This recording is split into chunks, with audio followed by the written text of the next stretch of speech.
Jesus Christ, it's so incredibly fucking hot here. It's... Oh my god. I don't even live in like a hot country or state.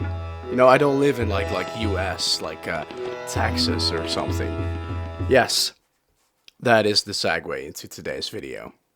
Welcome, we're talking about this now. In 2017, Gun Media cooked up something nice, something beautiful, together with 3-phonic, or is that E-phonic? Or is that L-phonic? Either way, they cooked up something nice, being Friday the 13th the game.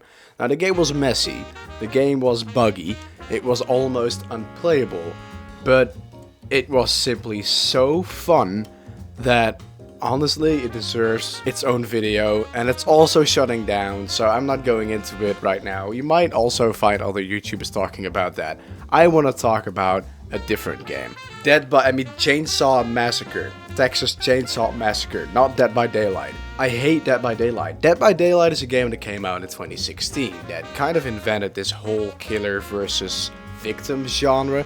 I mean, it was around for longer, you'd have hide and seek kind of games all the time. But Dead by Daylight popularized it in the horror genre. Now personally, I despise Dead by Daylight. I like quite a bit. And I can go over it very simply by comparing it to Friday the 13th. Okay, so both games you buy, right? It's not a free-to-play game, you buy them both. Alright, that's okay, that's fine. And in both games you can earn abilities. However, in Dead by Daylight, they are far too complex for anyone who's not a diehard player. In Friday the 13th, you have voice proximity chat. In Dead by Daylight, you don't.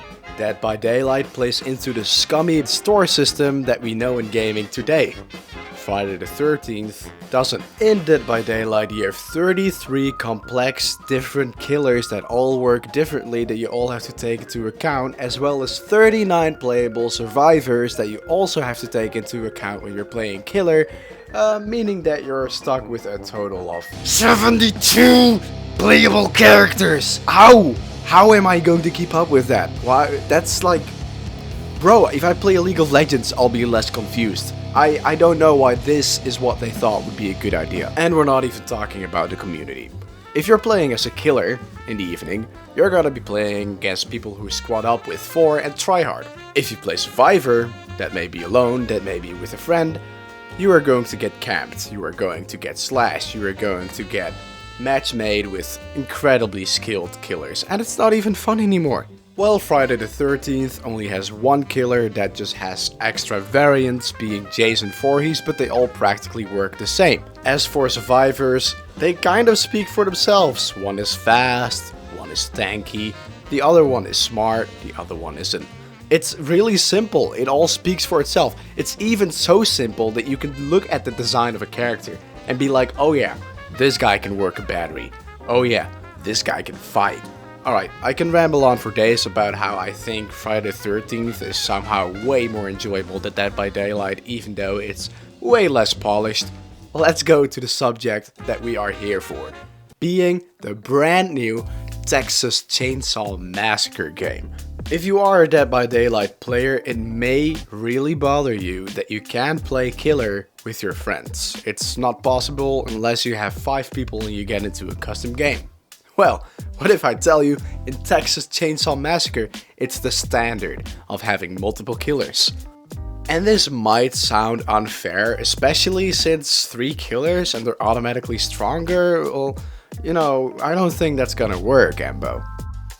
But there's bushes, there's gaps, other stuff to hide in, many ways to escape, as well as a knife to pull out on the killer.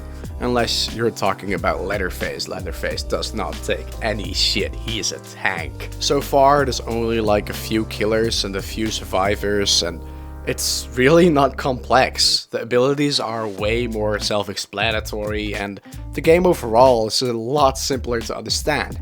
The only thing the game has going against it is the fact that the maps are quite hard to learn. And I speak from experience. If you see me play this game ever, you will see that I get lost a lot. But that's kind of on me, but the maps are a little chaotic, so it's not weird. And I really like that the game kind of has separate acts, if you know what I mean. In the very first act, you will be locked in the basement with Leatherface and you have to escape from there, getting like a lockpick or, waiting for your teammate to do it for you until you finally do escape the basement. Once you escape the basement, you will have awoken Grandpa. Grandpa can also be awoken when Leatherface kills someone in the basement. The killers are able to collect blood throughout the map or either by slashing you. That blood they can feed to Grandpa, and the more Grandpa gets, the higher level he gets and the more he'll start screaming. Whenever he screams, everyone who's not standing still will be highlighted for the killers.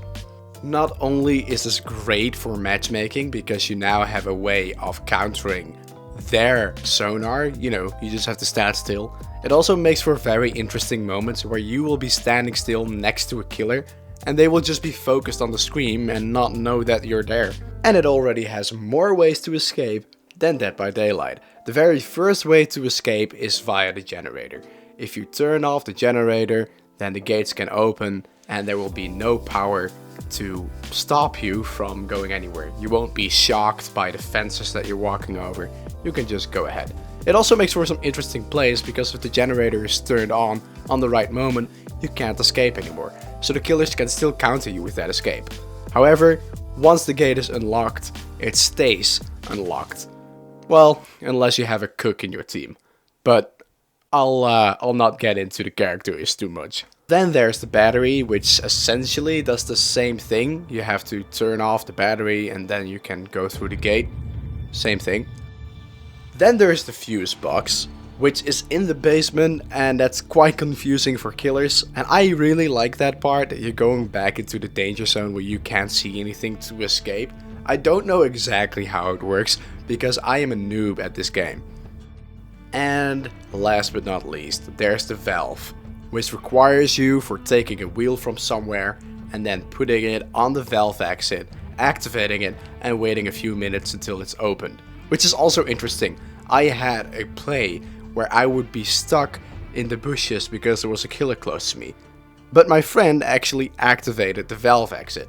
All I had to do was just wait for a few minutes, which was incredibly nerve-wracking, and then I was just free to go. Every game is different, every character feels different, and it all feels fair. And that's personally, I think, the best thing to do in your game, that it feels fair. It doesn't have to be fair. Leatherface is still a bitch, and he's incredibly strong, but the game feels fair because you can do something about it. And as I said, it has no store, no battle pass. You can just unlock skins and characters. No, the characters are unlocked. You just unlock the skins by playing a few games. And that's how it should be. The gaming community has been so upside down for the last few years, with game developments just going wrong and game producers just not giving a single fuck about their players. But this game cares. This game not only wants you to have fun, it wants you to feel like you've been treated fairly, and it just has an overall good feeling aesthetic of a game. This really feels like I'm playing a game in the Texas Chainsaw Massacre, which is exactly what it should do. So, if you have not tried this game out, definitely go play it. It also has crossplay, so it's worth a shot, and it's just like old gaming. You buy the game, you own the game. Period. That's it. That's how it should be.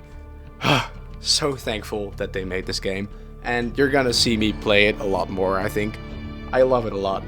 Anyway, for those of you who are not subscribed, you know how it works. I don't know why you haven't. If there's a good excuse, that's fine, but I'm disappointed in you, son. Anyway, have a very nice day. Like, subscribe, share, whatever. Bye!